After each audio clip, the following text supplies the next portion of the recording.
નમસ્કાર પશુપાલક મિત્રો, હું છું ડૉક્ટર એન પઢાર અને અમારી વર્લ્ડ વેટ નોલેજ ચેનલમાં આપનું હાર્દિક સ્વાગત છે.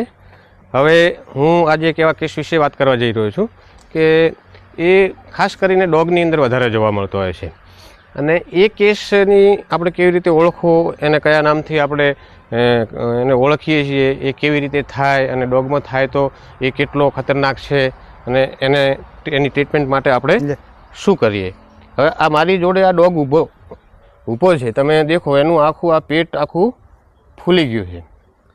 હવે આ પેટ કેમ ફૂલી ગયું છે? આ એક એસાઇટિસ નામનો એક રોગ છે ડોગની અંદર ખાસ કરીને થતો હોય છે.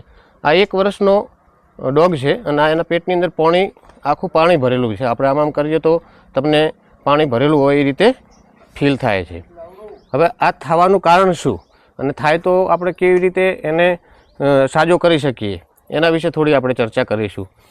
હવે આ થવાનું કારણ તો તમે દેખો કે એસાઇટિસ એટલે શું? એસાઇટિસ એટલે એના જે એબ્ડોમેન છે, એનું પેટ છે, પેટની અંદર જે મેઇન એના અંગો છે, અંગોની અંદર પાણી ભરાઈ જવું અને જે એની કિડની છે, લીવર છે, પેન્ક્રિયાઝ છે, ઇન્ટેસ્ટાઇન છે, બ્લડર છે, એ બધા પાણીની અંદર જે રીતે તરતા હોય એ રીતે લાગતું હોય છે. હવે આ ડોગની તમે કન્ડિશન દેખો, આ છેલ્લા 3 મહિનાથી એને પ્રોબ્લેમ છે અને એના માલિક બી બહુ એલર્ટ છે, પણ એમને ખબર નથી કે આ શું છે. અત્યારે ખાવાની અંદર એને તકલીફ પડે છે, થોડું ખાય છે, શ્વાસ કરે છે, એકદમ પેસ્ટ જેવા ઝાડા કરે છે અને શ્વાસ લેવામાં બી તકલીફ થાય છે. હવે આ પાણી વધારે ભરાઈ જાય તો શું થાય? આ પાણી વધારે ભરાઈ જાય તો જે એની જે ડાયાફ્રામ છે, ડાયાફ્રામ ઉપર એબ્ડોમિનલ ઓર્ગનનું પ્રેશર આવે અને પ્રેશર આવે તો શું થાય? એનું જે લંગ્સ છે એ વ્યવસ્થિત ખુલી શકતું નથી અને એને શ્વાસ લેવામાં બી તકલીફ પડે છે. આ થવાનું કારણ શું? આ થવાનું કારણ એક તો ક્રોનિક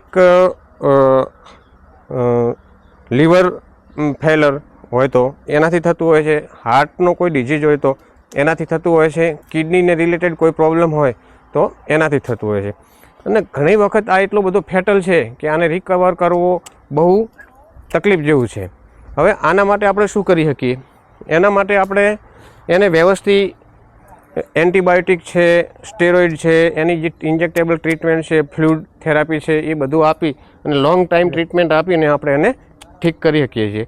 હવે અમે આજથી આની ટ્રીટમેન્ટ આની ચાલુ કરી છે. એને સારી એન્ટીબાયોટિક, સ્ટેરોઇડ, પછી એન્ટી ઇન્ફ્લામેટરી જે છે એ મેડિસિન છે અને જે વોમિટિંગ ના કરે એટલે એન્ટીઇમેટિક મેડિસિન છે, એ બધી મેડિસિનો અમે એને આજે ચાલુ કરીએ અને આની મેડિસિનનો કમ્પ્લીટ આપણે કન્ટિન્યુ આનો કોર્સ ચાલુ રાખવો પડશે. 2 થી 3 મહિના સુધી આની કન્ટિન્યુ ટ્રીટમેન્ટ ચાલુ રાખીએ તો જે શરૂઆતી સ્ટેજમાં છે તો આ રિકવર થવાની અને મટવાની શક્યતા છે. બાકી બહુ લોંગ ટાઈમ થઈ ગયો હોય, હાર્ટને લગતો પ્રોબ્લેમ હોય, લીવરની અંદર પ્રોબ્લેમ હોય, કિડનીની અંદર પ્રોબ્લેમ હોય, એના કારણે આ બધું થતું હોય છે અને આપણે હવે એને એન્ટીબાયોટિકથી અને વ્યવસ્થિત ટ્રીટમેન્ટ આપી અને મટાડવાનો ટ્રાય કરીએ. આવા કેસો ડોગની અંદર બહુ વધારે જોવા મળતા હોય છે અને ખાસ કરીને જે ડોગ ઓનર છે એમને આ શરૂઆતના સ્ટેજમાં તો ખબર પડતી નથી કે આ શું છે.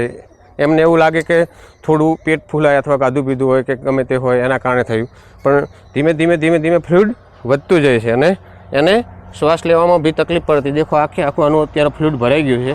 આખા દિવસના 4 જ બિસ્કિટ ખાય છે આરો ડોગ. હવે આની ટ્રીટમેન્ટ ચાલુ કરી અને આપણે એને રિકવર કરવાનો ટ્રાય કરશું. થેન્ક યુ પશુપાલક.